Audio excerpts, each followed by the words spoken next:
Hello, welcome to this webinar, a introduction or more of a snippet of some of the contents of my latest book, Let Go of the Handbrake. So thank you for downloading this webinar. So what I want to talk about is the three things that make the biggest difference to your aesthetics business: attracting new patients, converting more patients, and retaining existing patients. Obviously, you're here because you've looked at my book.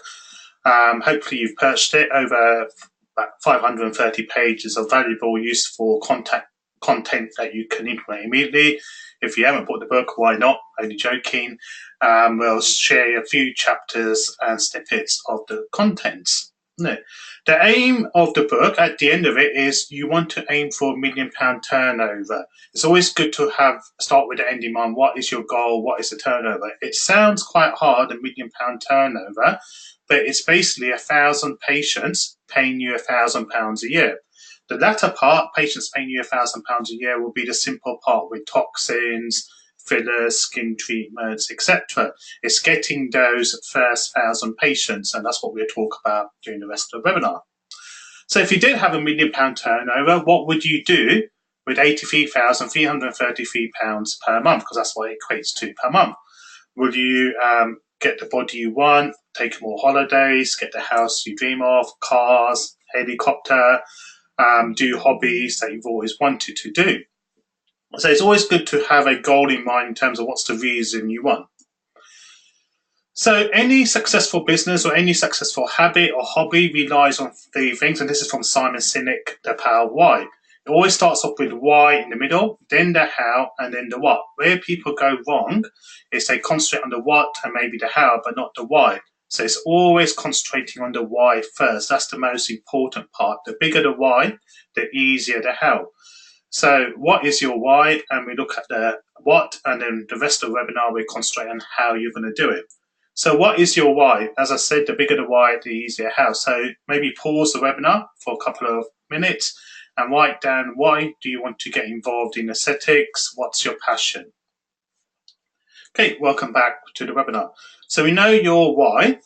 Also, we want to know our patients' why. Patients have been for years wanting to look younger, more youthful, looking good for their age. So we know it's a growing trend, a growing business. More people are interested in non-surgical treatments. So we know your why, we know the why of the patients, and then what do you want to aim for? As we said at the beginning of this webinar, it'd be nice to have £1 million turnover, but that's not going to happen overnight. So a more realistic goal is probably £10,000 per month to start off with, which is £120,000 per annum. And let's say a patient only has maybe toxin treatment or filler treatment, that costs £250. So you only need 480 patients. It doesn't have to be all new. Obviously, some of them will be repeat business. So 480 basic treatments you need to carry out per year to get your £10,000 a month, which is basically 40 treatments or 40 patients per month, equates to 10 per week. So do you want to work 1 day or 2 days a week? So if you break it down that you just need to do 10 procedures per week, you're going to be hitting your first goal of £120,000 per annum. Once you've hit that goal, then you can have a look at the £1 million turnover. Why is especially facial aesthetics so profitable? Let's say for toxin treatment, you charge £260 for 3 areas: forehead, frown, and eyes. Your costs with the toxin and obviously needles, gloves, etc., let's round it off to say about £60 for that patient. And we're allowing 15 minutes for the treatment. So you're charging patient £260, your cost is £60. This obviously doesn't take into factor your fixed costs such as staff, electricity, rent. So you're charging patient £260, your material costs are £60, so that's £200 profit, 15 minutes work. So basically you're doing at £800 per hour. So that's why I was one of the reasons I got into facial aesthetics, because of high profit margins, but more importantly, I had a passion for it. I enjoyed the work. And as we said, it always comes back to your why. So we've looked at the why of you and your patients. We looked at what in terms of the £1 million turnover or the £120,000 turnover. How are we going to do it? People overcomplicate business, but business, any business, including aesthetics business, just relies on 3 things. If you can master these 3 things, you will make your business succeed. Attract, patients, converting the ones you have, and retaining the patients. So, as I said, if you can succeed in all three of these items, you'll have a successful, growing, profitable aesthetics business. Obviously, I can't cover everything in this short webinar. The book does cover in much more detail. So obviously, you won't be a black belt in facial aesthetics or aesthetics marketing, but you'll be a lot better off than other people that have had no marketing experience or content. I'm going to be obviously sharing some of the cards from the deck. I can't share the whole cards of the deck, otherwise I'll be here for about a whole year. But if you want to get the whole deck, you know what to do. Buy the book. Here it is. Let go of the handbrake. 530 pages, talking about assessments, referrals, retention, KPIs, financial, setting up your why, your passion, your purpose. A little bit about me. My name is Dr. Harry Singh, qualified as a dentist in 1996. Realised quite early on that I enjoy dentistry, so I started looking for different avenue streams. Looked on facial aesthetics and started training in 2002. Really enjoyed it. Felt passionate about it, appreciated the patients I was seeing, patients appreciate what I did for them. But what happened was I thought it was going to be an overnight success because the clinical part I found quite easy, but it was the business and marketing side that I struggled on. So I learned from other industries, went on lots of business courses, marketing courses, social media, internet marketing, and really made that work. And I got to a stage in 2012 where I didn't need to do dentistry, so I gave up on dentistry to solely concentrate on aesthetics. If I can do it, anyone else can do it. There's nothing special about me. It's the process, the procedures that I've learned over the years, which I distilled in the book, that I use on a daily basis to my facial aesthetics business. Also do some training courses in terms of clinical and non-clinical. You might think, what's this slide doing here? Don't believe a word I say, because what can work for me may not necessarily work for you. And I fell into this trap where I went to loads of marketing courses, business courses, and took word-to-word notes and implemented exactly word to word. Some things worked really well, some didn't, so I needed to modify. So I said, for example, I don't do any radio advertising, but I know some of my colleagues where radio advertising works really well. So have a look at the strategies, the systems, but you may need to tweak it a little bit for your own situation, for your own area, location. So let's have a look at the three components: attracting patients, converting, and retaining. So we want to attract patients. Obviously, what this basically means is bringing new patients to your business. Why is it important? So obviously, if you're starting out in the aesthetics journey, you have no patients. So this is critical. You need to attract those patients.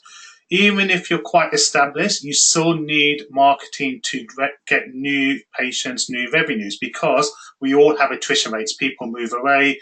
People may find someone else that's doing it cheap or free. People may change their mind, don't want any more treatment. So we all have an attrition rate. As a side note, it's quite important to know what your attrition rate is. It shouldn't be more than 5%. So, and look at your patients that you're losing. If it's more than 5%, then you're obviously doing something wrong. So, whether you're a new practitioner or established one, you still want to attract new patients. So, how can we do this?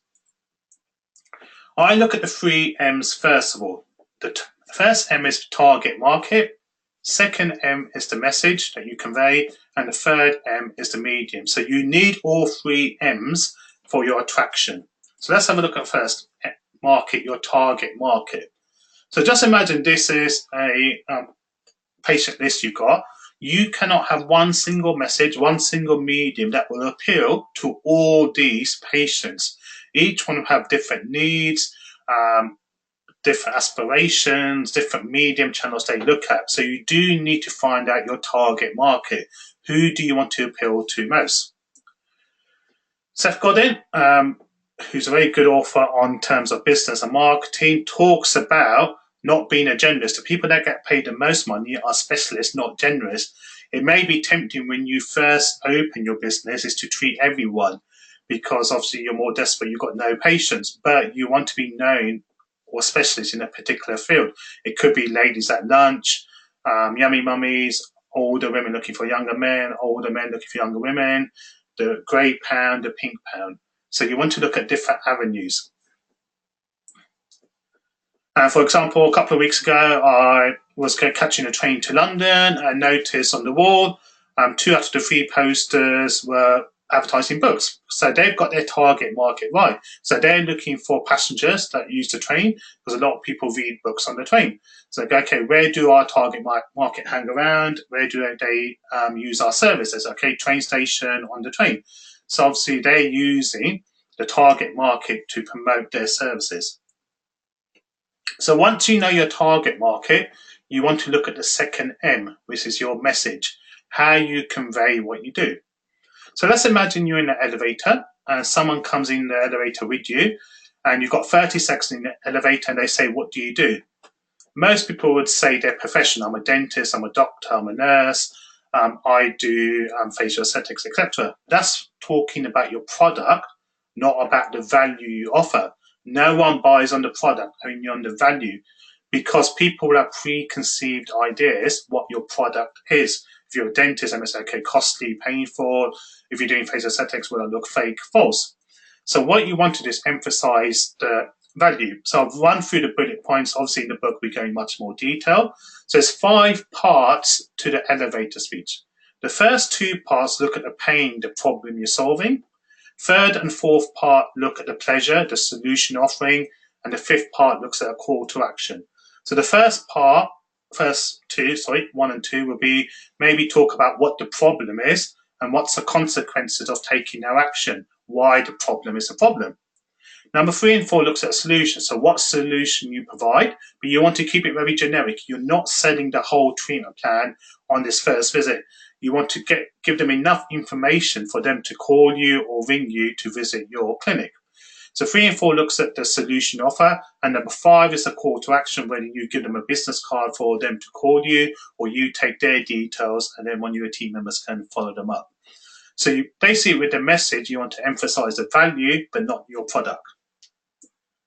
And then the third M is the medium. What medium channels will you use?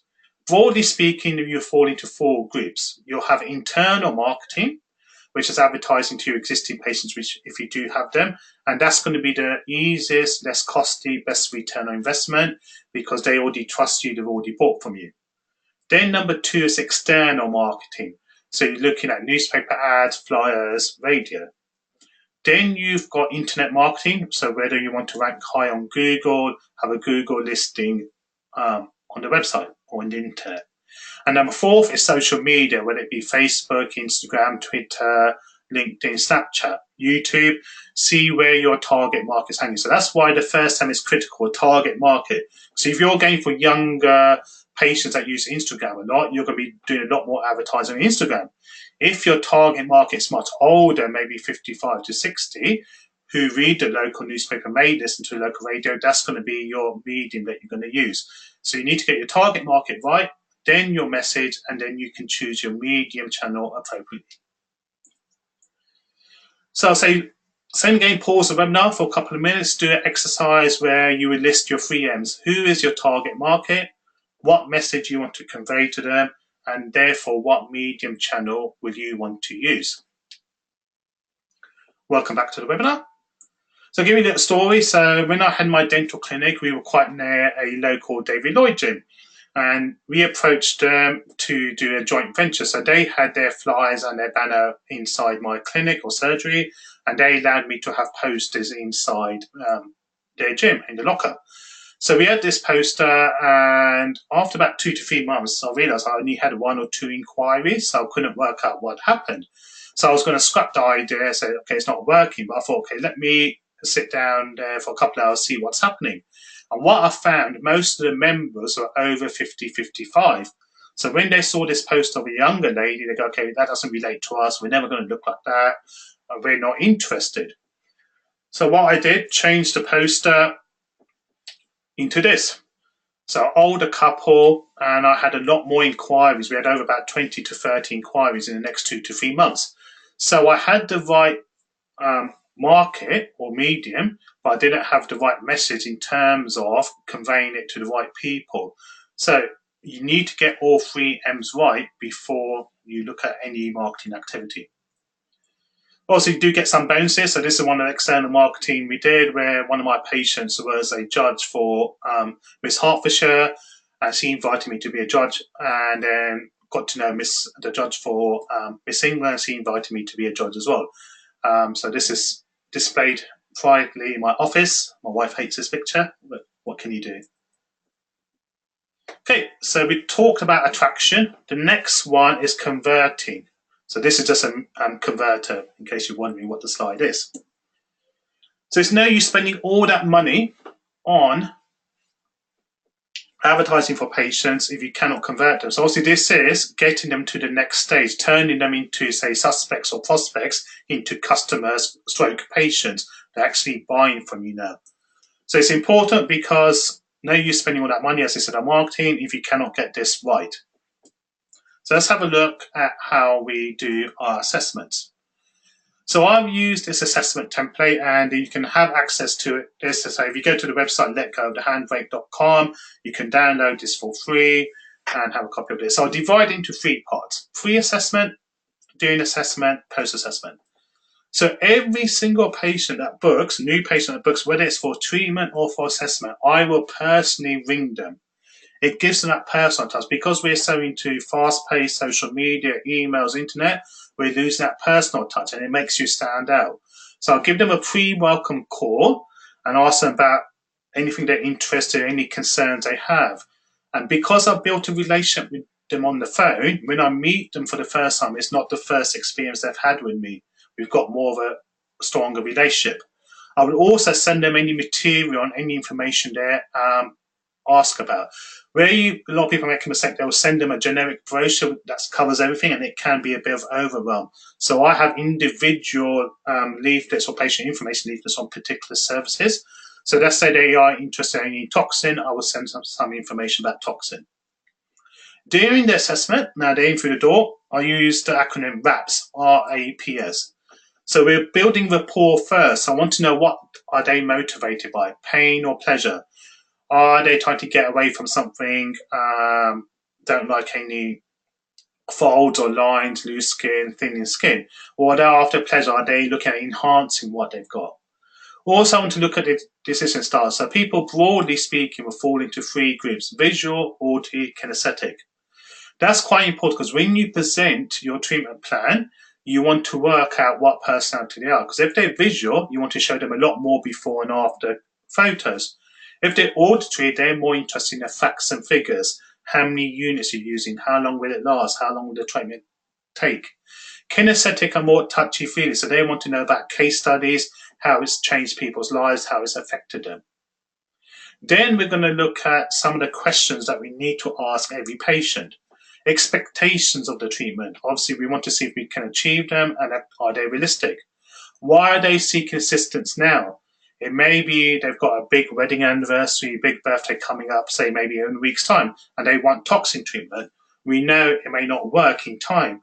If they want lip fillers in a week's time, they may have bruising. So we want to know why they're seeking treatment. So one, we can get their results in the time frame required, and also if they have got anything important, we don't want to risk any bruising or downtime. Also, if they've had the treatment done before, why have they changed? Because I want to know what mistakes the previous practitioner made, so I don't repeat them, where they've rushed, over-treated, under-treated, no free top-ups. Then we'll take our photos, and then we'll use our supporting materials. And as I said, you don't use all your supporting materials. You tailor-make it to whether they're visual, auditory, kinesthetic. And then the third part is post-assessment. If people are not going ahead, normally it means no, not now, not no forever. So I want to follow up, maybe follow them up in a month's time, see what they've decided, if anything's changed, how we can help them. Obviously, if they are going ahead, if they have the treatment on the day, that's fine. If they don't, then obviously same again, I will call them a couple of days before the treatment just to make sure everything's okay, any concerns.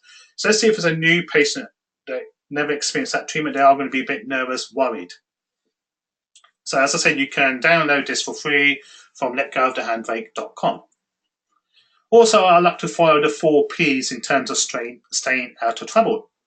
First P is patient. Are you happy to see this patient? Second P is person. Are you the right person to do it? Have you got the experience? Third piece, product. Are you using the right product? And the fourth piece, place. Are you injecting the right place or the right plane? So sit down with your team, maybe do some role playing, look at your assessment protocol, use the are you doing a pre-assessment calls? Are you using the right questions, the right evidence? Are you working out your personality type? And what is your follow-up system? So I recommend once you finish the webinar, sit down with your team, do some role playing and see what you can improve on. Okay, last part, retention. Obviously, as a dentist, I couldn't get away without putting pictures of teeth. So retaining patients. So basically, yeah, keeping patients for the long term. So you want to look at the long-term value your patient offering. It's not just a one-off service. The good thing with toxin, filler treatments, they are temporary, so nothing lasts forever. So we have got that inbuilt retention. It's important because obviously it's easier to sell to existing patient than to get a new patient. It's going to cost you a lot more, lot more money. So it's like filling a bucket with water and having a hole at the bottom. You can keep on filling it, but if you keep on losing water, you are going to lose in your business. So why is it important? Let's have a look at these figures. So let's say you're starting off and you get one new patient per day and you're charging £250. So in year one, you're just getting no retention, no one's coming back, you're getting no referrals, no recommendations, you're just seeing that one new patient every single day, let's say for 5 days a week, and you work 48 weeks a year, your turnover is going to be £60,000. Let's say in the following year, you're still getting one new patient, you're still doing your attraction lead generation, so you're still getting your £250 times 5 days times 48 weeks, but those patients that you saw in year one, half of them have come back for another course of treatment. So now your turnover is 90 grand, 60 grand from the new patients and 30 grand from your existing. But let's say in year three now, you're still getting one new patient a day, times 5 days, times 48 weeks, you're 60 grand, but you've got half your patients that are coming back and half the patients that are referred. So now your turnover is £127,500. So you can see the importance of retention and referrals. So work out, say exercise, same again, pause the webinar. How are you retaining your patients? How are you making sure your patients come back, they're regular, and it's not just a one-off treatment? So say pause the webinar for a couple of minutes, work out your retention strategies.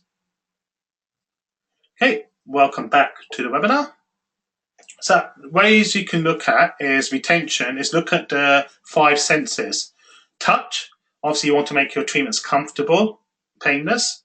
Taste, do you offer coffee, drinks, etc.? Smell, what does your clinic smell of? Do you have fresh flowers, oils, etc.? Sight, is it branded? Is it nice, clean, clutter-free? And sound, do you have relaxing music in your clinic? So have a look at all 5 senses. If you look at the companies on the right, most people know who they are, but why do they have high quality? Obviously, some of them don't, like KFC and McDonald's, but you want to deliver high quality, engage with your patients, get their feedback. No one's perfect. We want them to be involved. Give them a reason to come back. Stay relevant. So I provide educational material, see what's updated, what's more modern. Always provide value. If you offer more value, then the patient thinks the cost of the treatment is, they will keep on coming back. Show your appreciation, send them thank you cards, post-treatment courtesy calls, flowers. So retention. So I used to say to my patients, just give me a call back when it's worn off. Now I pre-book every single patient. So I say, look, come back, let's say if it was toxin treatment, book in 4 months' time. We have to see how you're getting on. We'll ring them 3.5 months later. If they need to keep that appointment, that's fine. If they don't, we can extend it by a month. Same game with filler treatments, 6 to 9 months, we pre-book them. It's easier to control the appointment book if you've got them pre-booked than to chase them up or leave it in their hands to book the appointment. Because we all lead busy, hectic lifestyles. It may be 6, 8, 9 months before they remember and call you. So basically, control the appointment book, pre-book all their next appointments. So same again, when you get to your clinics, share with your team what your retention strategies are going to be, how you're going to encourage patients to come back, how you're going to control the appointment book. Couple of bonuses. So we talked about attraction, conversion, retention. Couple of bonuses. Numbers, pricing. So I used to charge for toxin treatment, one area 190, two areas 210, three areas 250. Story was I went to my local hairdresser. I think the haircut used to be £10. Then they changed it to £13. And I noticed that every customer, including me, was giving them £15 and saying to them, keep the change. So what I've done now, I've made my toxin prices odd numbers to the penny. So instead of 190, it's 195.58. Instead of 210, 213.35. Instead of 250, 257.73. Patients think we've worked out to the penny, which we have. So we're not lying. We have worked out our costs, time taken over every year, and then modified our prices. One, it makes you stand out because everyone else has round, nice, even numbers. So it's hard for a patient to compare. And two, it looks like you're adding more value because you've worked out to the penny. So my recommendations, don't have nice round numbers, work out to the penny, but obviously don't mislead your patients. Make sure you work out your costs and it truly reflects what you're charging. Also with fillers, I don't charge by the mil because you get a lot of people shopping around asking you, emailing you, how much do you charge by the mil? Also, it's harder to manage the expectations because we've all had that patient that ideally maybe need 2 mil, 3 mil, but their budget can only afford 1 mil. So I charge by the result, mild, moderate, extensive. So one, they can't compare my price to anyone else. Two, it manages the patient expectations because if they've only paid for a mild result, they're expecting a mild improvement only. So you've listened to this webinar. Obviously, you invested your time, so you don't want to make a waste of it. So you need to have an action plan. And obviously, we've given you some exercises during the webinar, where hopefully you've paused the webinar, looked at your attraction, look at your conversion and retention. But a generic action plan you would need. So what's the frog I need to eat? So Brian Tracy talks about eating the frog for breakfast because we all have that task or something that we've been putting off. And he says if you eat the frog for breakfast, anything else you eat during the day will taste a lot better. So whenever I do my activities or to-do list, I always put the worst activity, the one I'm dreading, top of the list. Because once I've done that, you feel proud, accomplished. Then the other tasks you do in the list are much easier. So what are you putting off right now that will make the biggest difference? Because what you are putting off normally will make the biggest difference. What are you getting from not doing that? And what's the first action you need to take?